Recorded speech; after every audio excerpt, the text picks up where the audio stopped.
Крокодил в столичен квартал откриха хората. Колеги, моля видео. Това, че си котка и си зодия лъв, значи ли, че имаш още един допълнителен живот, а? Това, че си крокодил, значи ли, че леля ти е динозавър?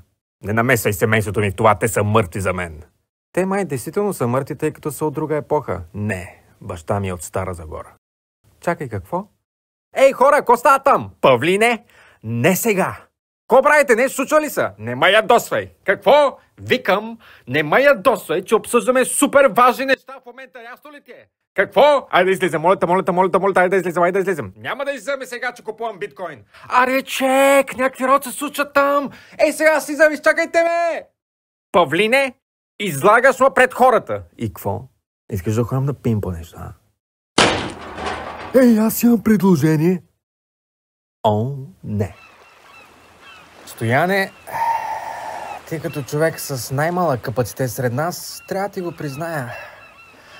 Не е лошо. Това е най-якият ден в живота ми. Всички чуваме.